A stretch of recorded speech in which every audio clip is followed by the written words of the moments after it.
Ingeniero. Bueno, buenas noches a todos.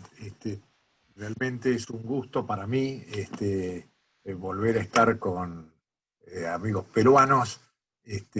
Hace muchos años que yo viajo a Perú para cursos y para trabajos en distintas empresas y este año por la emergencia justamente que el contexto de emergencia actual, tal como dice el título de esta charla, nosotros tenemos que hacerlo en forma no presencial, en forma virtual.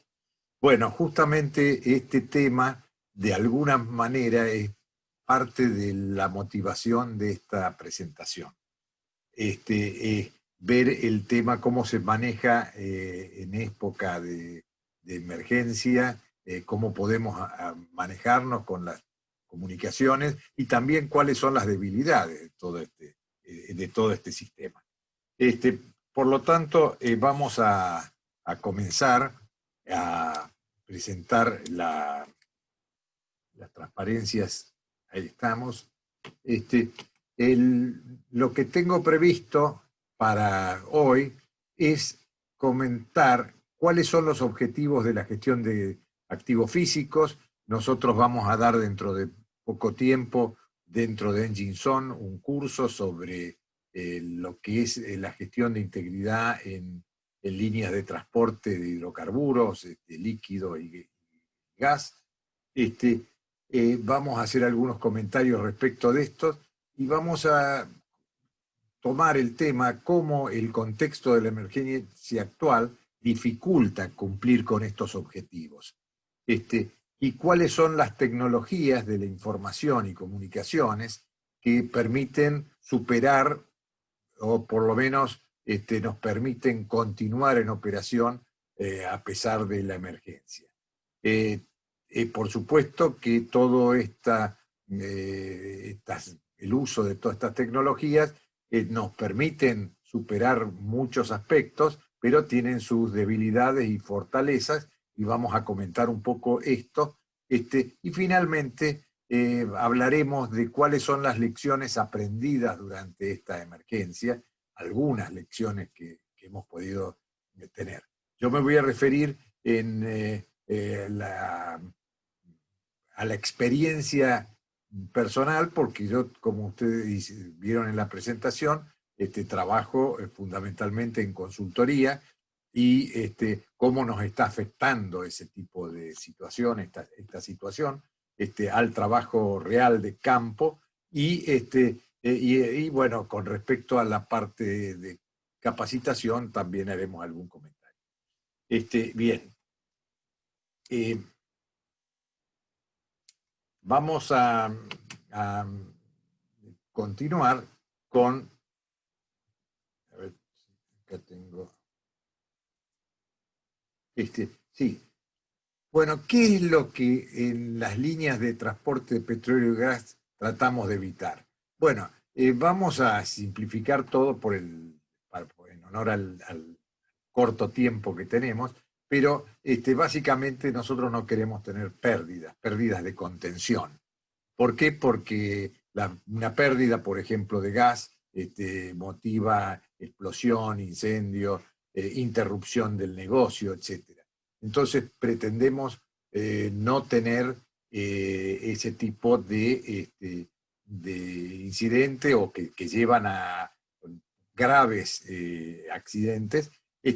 Y estamos buscando tratar de eh, por ejemplo, esto que están viendo es que por ahí se escucha muy fuerte, vamos a bajarle un poquito el sonido. Esto es una explosión real de un ducto acá en la Patagonia Argentina que causó una rotura, un reventón de más de 80 metros de largo en el ducto. Lo que están viendo ahí es la filmación con un teléfono celular de alguien que anduvo en la zona, que nosotros nos tocó hacer los análisis de falla de esto. Bueno, esto es parte de esto que queremos evitar, de lo que queremos evitar, y nosotros vamos a ver, le vamos a parar esto, porque ahí está, esto vamos a sacarlo, bien, ahí está. Bueno, vamos a que hay una dificultad con él. Ahí está. Bien. Nosotros vamos a tratar de interpretar un poco los aspectos siguientes. En el ciclo de vida de los activos es muy importante en todo el contexto que estamos mencionando, y hablamos desde el diseño, fabricación, montaje, etcétera, hasta el retiro de los elementos. Este tipo de cosa está asociada con dos iniciativas importantes, que es las iniciativas basadas en riesgo y las iniciativas basadas en integridad estructural. Nosotros vamos a comentar algunos aspectos vinculados con esto y no vamos a entrar en detalle porque no tenemos tiempo, pero está el factor humano y el factor económico. Todos estos factores que estoy mencionando, mostrando rápidamente, que van a ser tratados en el curso que vamos a dar dentro de poco, de alguna manera están absolutamente vinculados con mantener la integridad del activo, la integridad de la tubería, y evitar ese tipo de accidente o ese tipo de pérdidas importantes como habíamos visto. Ahora, el rol de los errores humanos, porque ahí mencionábamos, es algo muy importante, porque de los eventos no deseados, prácticamente el 80% se atribuyen de los eventos no deseados se atribuyen a errores humanos, y un 20% a fallas del equipamiento, de infraestructura. Ahora, de esos 80% de errores humanos, hay un 70% que dependen de las debilidades de la organización. Es decir, las personas trabajan dentro de organizaciones y esas organizaciones a veces tienen debilidades que permiten que cuando uno comete un error no sea subsanado por revisiones de ingeniería o de supervisión que realmente minimicen los errores que cometemos todos y que la organización lo pueda minimizar. Entonces, como hay muchas debilidades, bueno, ocurren más cosas. Bueno, justamente esto lo trata de suplir la normativa ASME, API, a través de lo que es la gestión de integridad, en el caso de ASME B318S, que es una normativa muy importante dentro de este contexto de curso que vamos a dar, y tiene ya prácticamente cerca de 20 años esta normativa en distintas ediciones, hoy están en la 2016 vigente. Se está trabajando con los elementos como para desarrollar un sistema de gestión de integridad que sea capaz de minimizar ese tipo de evento no deseado que mencionábamos antes, incluyendo el tema vinculado con lo que podría ser los errores humanos, etc. Es decir, darle fortaleza a la organización como para minimizar ese tipo de errores.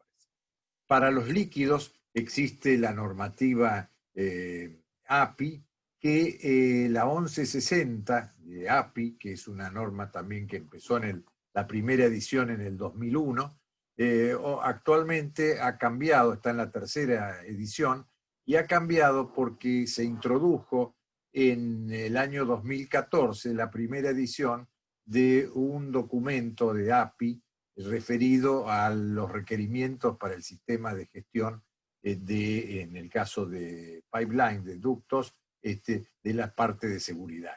Y toma todos los elementos de lo que es la mejora continua, con gran detalle, y esto ha sido incorporado hoy a la 1160.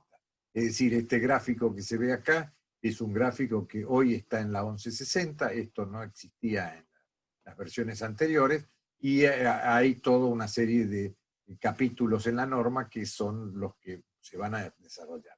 Bien, entonces con esto lo que estamos presentando es de que nosotros tenemos que evitar ciertos escenarios y tenemos normativas de gestión de integridad que nos permiten trabajar en este sentido.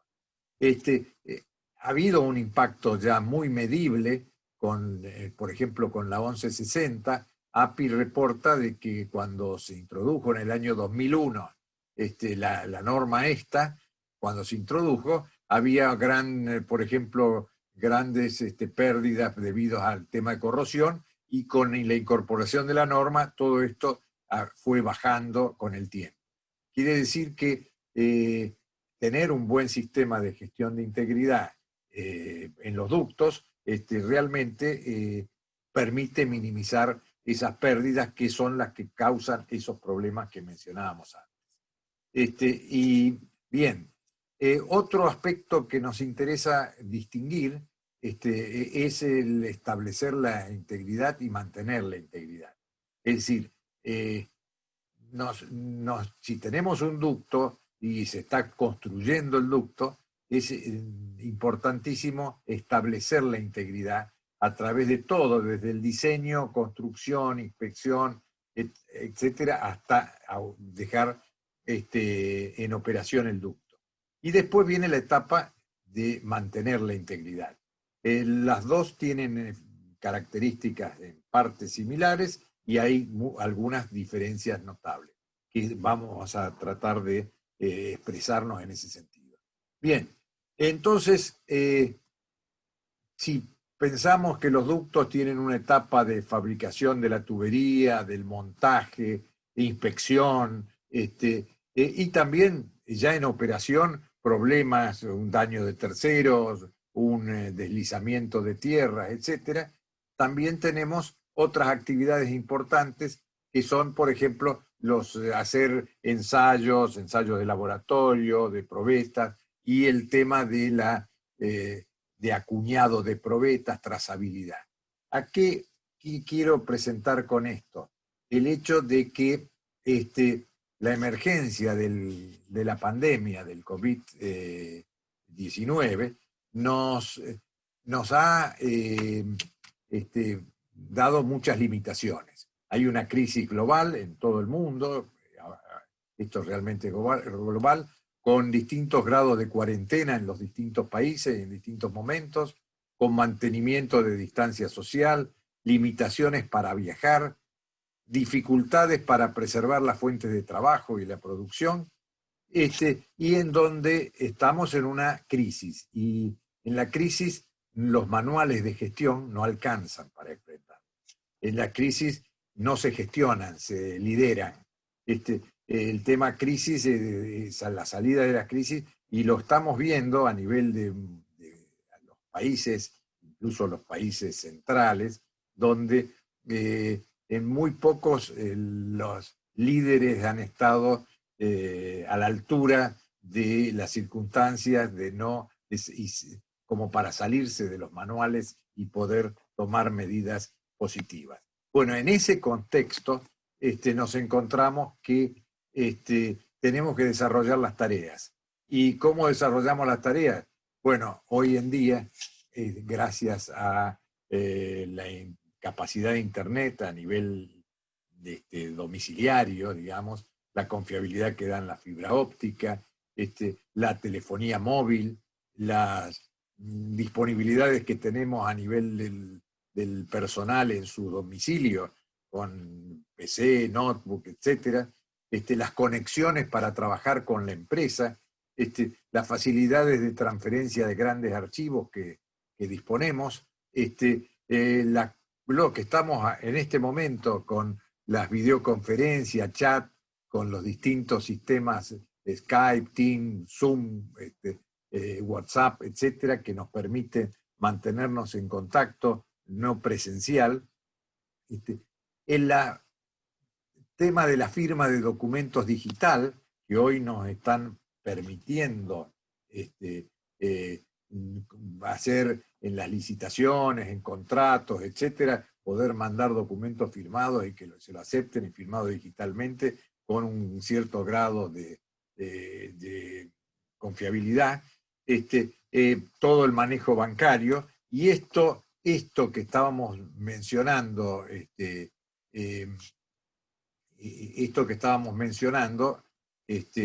vamos a ver un poquito más acá, esto anterior nos permite, nos ha permitido seguir operando. Por ejemplo, en el caso de la consultora que yo dirijo, hemos una gran cantidad de trabajos, los hemos podido seguir a través de esto. Cada ingeniero está en su domicilio y estamos trabajando en este sentido.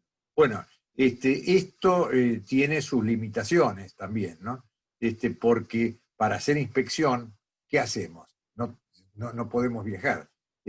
Verificación de certificados, procedimientos, esto sí, revisión de ingeniería, es fácil, pero hay otras cosas que no podemos hacer. Ha habido que desarrollar protocolos de inspección de emergencia para poder asegurar la trazabilidad. Hay barreras del idioma y diferencias culturales. Nosotros recién mostrábamos, y a mí me ha tocado justamente este año, en enero, lo comento porque viene al caso, en enero yo estaba haciendo inspecciones en China. No se hablaba del COVID cuando llegué, y cuando me fui el 21 de enero, y al 22 cerraron Wuhan, clausuraron la ciudad. Bueno, pero durante ese periodo yo estaba trabajando en empresa, en un proyecto que estaban fabricando equipos en China. Bueno, desde ese viaje no pudo ir nadie más desde Argentina para allá, pero tampoco los chinos tampoco pudieron venir, y hemos tenido que seguir en contacto a través de este sistema, pero con enormes dificultades, porque las conexiones más o menos funcionan, ellos tienen excelentes conexiones para hacer todo esto, pero si se suma el hecho que no es presencial, se suma el hecho de la traducción y el idioma, la cultura distinta que se nota, la forma de encarar las cosas, es muy difícil asegurar la trazabilidad por ejemplo, cuando saca a alguien una muestra y le puede estar con el teléfono celular en la China mostrándome dónde está cortando la probeta y marcándola, pero no es muy, es decir, se presta a confusiones, que alguien no entendió, que cortó distinto, que cortó mal, que ensayó distinto. O sea que hay bastante, a pesar de la tecnología, de esta tecnología de información y comunicaciones que son tan importantes, a lo largo de estos meses hemos hecho bastante experiencia al respecto. No puedo decir que se pararon todas las cosas, pero se ralentizaron, ¿sí? Pero lo que nos ha dado una experiencia de cómo manejarnos en este sentido. Esto estoy hablando de inspección y fabricación de equipos, de componentes. En la parte de servicios también ocurren cosas similares, donde que hay que hacer servicios in situ con inspección, ensayos. Bueno, hoy muchas empresas no permiten hacerlo, hay muchas limitaciones, los análisis de falla, laboratorios que están cerrados, universidades que tienen un microscopio electrónico, no todas están operando, o sea que hay bastante problemas. Quiere decir que el contexto de la pandemia nos generó un desafío importante, las herramientas de la TICs, de las tecnologías de información y comunicaciones, nos han ayudado a manejarnos, y esas mismas tecnologías, pero en un grado más avanzado, son las que, sumadas a los métodos de producción avanzados, es lo que se tiende a denominar Industria 4.0 o la cuarta revolución industrial. Esta pandemia nos hizo acelerar el uso de muchas de estas herramientas, que teníamos pensado ir usándolas un poco más adelante y se han incorporado masivamente, con limitaciones, con grandes logros, pero no podemos decir que estamos cerca todavía de lo de la industria 4.0, porque la industria 4.0, además del manejo de las tecnologías de información y comunicaciones, requiere tener un desarrollo de métodos de producción avanzados, y ya con robotización, etcétera, que en realidad es de la industria 3.0. En Latinoamérica tenemos un déficit muy grande de eso. Hay algunas industrias que pueden aproximarse a esto, pero todavía lamentablemente no. De todos modos, esto nos ha servido, la pandemia, para ponernos muy cerca de estas tecnologías de la información, y es realmente una ventaja.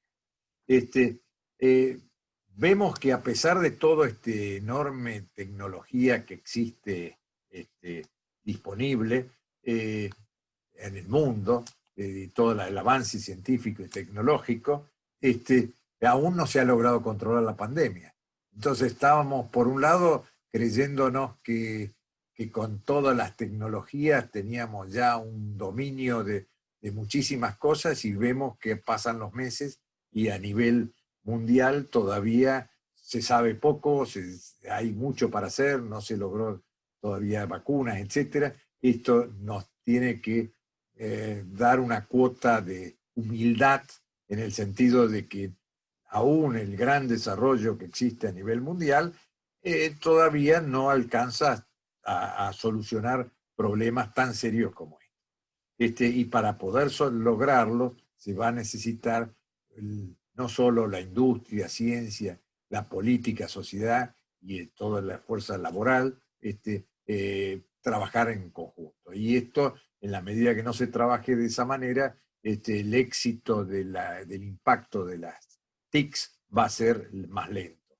El tema no resuelto, y que ahora se pone más de manifiesto que nunca, es el tema de la seguridad informática, que se requiere una alta certeza de que los datos estén seguros.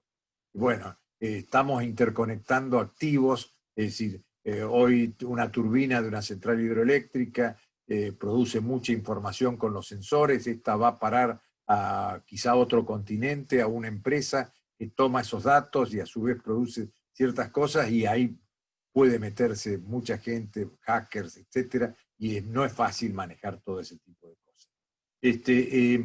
El tema hago mucho hincapié en esto, en el tema cultural. La cultura, la tecnología es un emergente de la cultura, y en cada que son los chinos, los americanos, los alemanes, nosotros en Latinoamérica, tenemos culturas que no son idénticas, y la tecnología debe ser configurada para trabajar dentro de eso. Y otro de los aspectos que aprendemos con todo esto es que la sociedad debe realizar esfuerzos para clarificar los límites éticos para las aplicaciones de la inteligencia artificial. Todo este manejo de datos a veces es usado para otros fines que no son los que quisiéramos. Y esto es un tema central que se debe desarrollar a nivel global. Ahora, tenemos que decir que estas TICs nos permitieron trabajar, o nos permiten trabajar razonablemente bien en este contexto de cuarentena, y eso es una de las grandes ventajas que tenemos.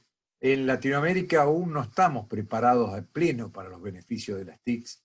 Debemos avanzar en el diagnóstico, definición y ejecución de estrategias apropiadas a cada país, a cada región que tiene problemáticas que no son idénticas. Y por otro lado, a nivel individual, tampoco estamos muy preparados para el impacto de estas TICs porque influyen sobre los seres humanos y a veces los aspectos éticos no están tenidos en cuenta por las grandes empresas que están manejando todo el tema y bueno, y hemos tenido efectos sobre la política, sobre las personas, etc. Por otro lado, una lección que me ha quedado claro acá, que hasta el presente la comunicación humana presencial aún no ha sido superada y resulta imprescindible para el éxito en las tareas industriales la presencia. O sea que esto es algo importante de tener en cuenta, que estas herramientas nos han ayudado a continuar operando como empresas, como personas, pero no suplen realmente el contacto humano, y ese contacto vamos a tener que volver de alguna forma, aunque seguramente vamos a mantener todas estas tecnologías que son muy beneficiosas y muy buenas, y vamos a tener que incluso profundizar sobre el uso de las tecnologías.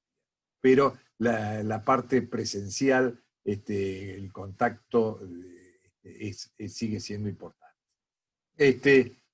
Bueno, ya para terminar la charla, siempre la evolución humana nos ha llevado a ser como está este viejo dibujo que anda circulando, y también este otro donde venimos con la edad de piedra, de bronce, etcétera, siempre golpeando, y hoy nos hemos dado muchos golpes con las computadoras para tratar de ponernos y poder implementarlas de apuro para poder seguir operando. Así que esta charla, digamos, la vamos a dar por culminada, pero quedo a disposición para las preguntas. Muchas gracias a todos ustedes. Bien.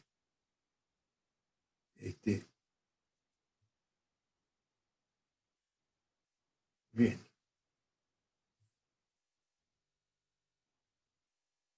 A ver.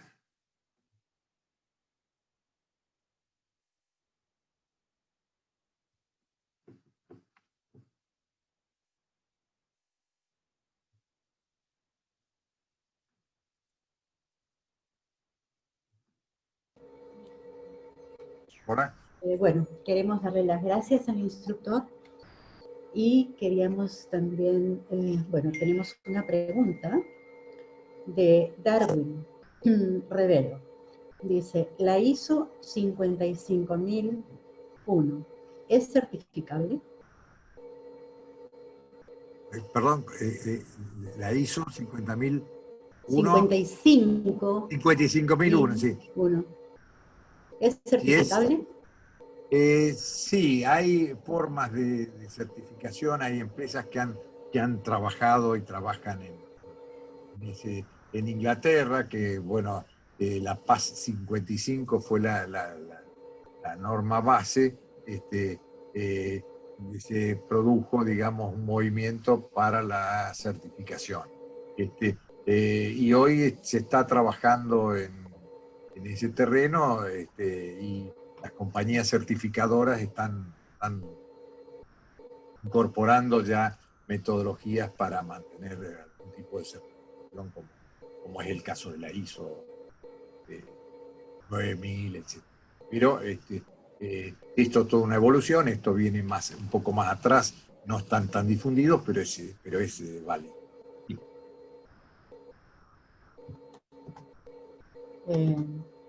Bueno, ok.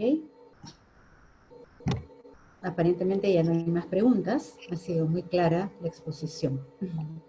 Entonces, les agradecemos a todos los asistentes por su participación el día de hoy y comentarles que este e-talk ha sido grabado para que lo puedan volver a ver o para que lo compartan con sus colegas.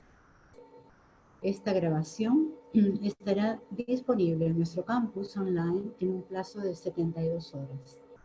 Si requieren de mayor información, pueden solicitarla al siguiente correo: cursos@enginson.org, o también pueden contactarme a través de mi número de WhatsApp 995-468-700. Nuevamente darle las gracias al ingeniero Solari por esta brillante exposición. Bueno, Muchísimas y muchas gracias. gracias a todos por participar. Gracias, buenas noches. Buenas noches.